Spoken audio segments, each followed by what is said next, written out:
मारो इसे और मारो इसे, ये इसी लायक है। अरे मारो यार। सरपंच जी, कालिया को चोरी करते हुए हम सब ने रंगे हाथ पकड़ा है। अब इसे गांव से बाहर निकाल देने में ही हम सबकी भलाई है। तो देर किस बात की है, अभी इसे धक्के मार के इस गांव के बाहर का रास्ता दिखा दो। अरे सरपंच ऐसा मत करिए, मुझे एक मौका और दीजिए, मैं दोबारा कभी चोरी नहीं करूंगा। लेकिन गांव वाले उसकी एक नहीं सुनते और उसे मार मार के गांव की सीमा के बाहर निकाल देते हैं। मेरी कमर दर्द के मारे मेरी जान निकली जा रही है।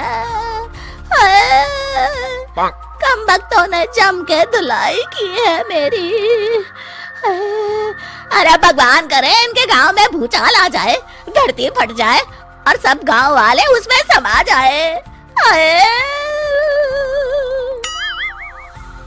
चलते चलते कालिया जंगल में पहुंच जाता है।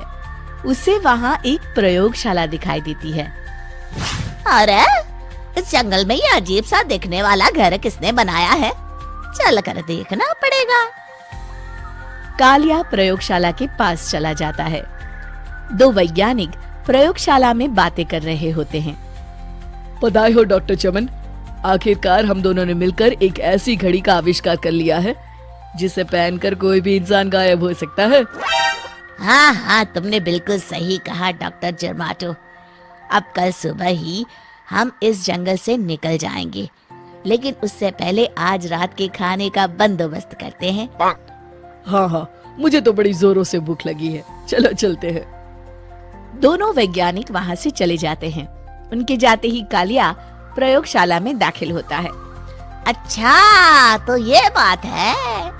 कालिया बड़े से कांच के अंदर रखी घड़ी को बाहर निकाल लेता है और अपनी कलाई पर बांध लेता है। फिर घड़ी में लगा बटन दबा देता है। कालिया को एक जोरदार झटका लगता है। कालिया अपने आप को आईने में देखता है तो उसका पूरा शरीर पूरी तरह से गायब हो चुका होता है। अब तो जो चाहे वो कर सकता हूँ। सबसे पहले मैं उन सभी को सबक सिखाऊंगा। गांव वालों, मैं आ रहा हूँ। कालिया गांव की ओर चल पड़ता है। थोड़ी देर के बाद दोनों वैज्ञानिक वहाँ आते हैं। अरे ये क्या, लगता है कोई हमारी घड़ी चुरा कर ले गया है। ये देखो पैरों के निशान। अब क्या होगा, अगर वो घड़ी किसी गलत हाथों में पड़ गई तो अनर्थ हो जाएगा। तुम चिंता मत करो, हमारी घड़ी में जो बैटरी लगी है ना, वो सिर्फ 24 घंटे चलेगी। उसके बाद वो घड़ी काम करना बंद कर देगी। उधर दूसरी तरफ गांव में सरपंच अपने घर में सो रहा होता है। तभी एक आहट से उसकी नींद खुल जाती है।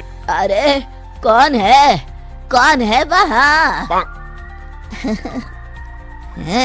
बड़े मजे से सो रहा है, आज मैं तुझे नहीं छोड़ूंगा। कालिया पास में पड़ा डंडा उठाकर सरपंच की पिटाई शुरू कर देता है।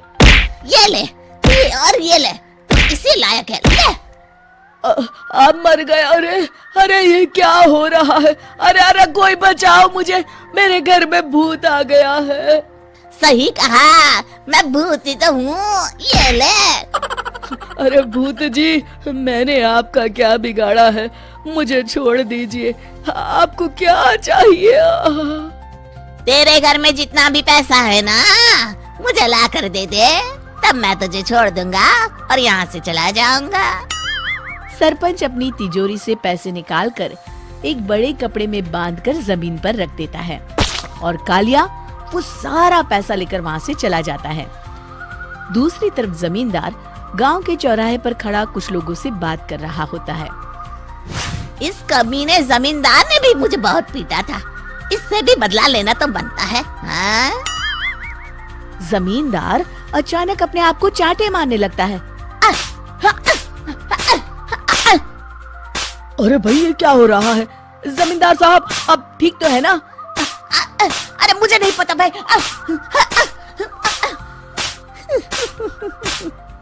अरे मर गए रे, ये तो पक्का किसी भूत प्रेत का काम है। जमींदार के अंदर कोई भूत आ गया है, इससे पहले कि ये हमारे अंदर आ जाए। मनोहर भाई, अपनी जान बचानी है तो भागो यहाँ से। ये क्या? अरे बाप रे बाप, मुझे तो भूतों से बड़ा डर लगता है। मैं तो चला यहाँ से। अगली सुबह इस घटना से पूरे गांव में दहशत फैल जाती है। सभी गांव वाले आपस में बात करने लगते हैं। अरे भाई, पता नहीं कहाँ से हमारे गांव में एक भूत आ गया है। उसने कल रात को सरपंच और जमींदार की खूब पिटाई की और उनके सारे पैसे भी लेकर चला गया। हाँ भाई हाँ, ये भूत तो मुझे बड़ा अजीब लगता है। मेरी समझ में नहीं आता कि भूत उन पैसों का करेगा क्या। अरे तेल में पकोड़े बना के तलेगा, बेवकूफ। इस बात की चिंता करके कहीं वो भूत हमारे घर में ना आ जाए। तुम बिल्कुल सही कह रहे हो आर्या, मैं भी इसी बात से घबरा रहा हूँ। अच्छा, अब मैं अपने घर जा रहा हूँ। तुम सब भी अपने अपने घर चले जाओ, उस भूत का कोई भरोसा नहीं है। हाँ। तीनों वहाँ से चले जाते हैं। दूसरी तरफ कालिया सारे पैसों को एक खंडर में छुपा देता है। इतने सारे रुपए तो मैंने अपनी पूरी जिंदगी में एक साथ कभी नहीं देखे। इस तरह कुछ दिनों में मैं अमीर बन जाऊंगा। आज मैं उस मोटे बब्बन को अपना शिकार बनाऊंगा। सुना है दहेज में बहुत सारे पैसे और गहने मिले हैं उसे। रात होते ही कालिया बब्बन के घर में घुस जाता है। हाँ, मिल गई तिजोरी। अब जल्दी से इसे खोलकर सारे पैसे निकाल लेता हूँ। अरे खुल जा, खुल जा। खुल गई। कालिया पैसे थैले में भर ही रहा था कि तभी बब्बन उसके बगल में आकर खड़ा हो जाता है। भाई क्या कर रहा है? हाँ? अरे हट। अरे तेरी इतनी हिम्मत, मैं तेरे सामने खड़ा हूँ और तू फिर भी मेरी तिजोरी से पैसे चुरा रहा है। अरे मैं तो गायब हूँ, तू मुझे कैसे देख रहा है? कालिया अपनी घड़ी को देखता है। अरे इसे क्या हो गया है? हाय, लगता है बैटरी खत्म हो गई। अच्छा, तो आज मैं तेरी बैटरी अच्छे से चार्ज कर देता हूँ। अरे भाग्यवान, जरा मेरा डंडा तो लाना। ये मोटा मुझे नहीं छोड़ेगा। अरे भागो। कालिया भागकर घर के बाहर जाता है। बाहर सभी गांव वाले हाथ में डंडा लिए खड़े होते हैं। अच्छा, तो तू वो भूत है? मुझे माफ कर दीजिए सरपंच जी, मैं आपके और जमींदार जी के सारे पैसे लौटा दूंगा और आज ही हमेशा के लिए ये गांव छोड़कर चला जाऊंगा।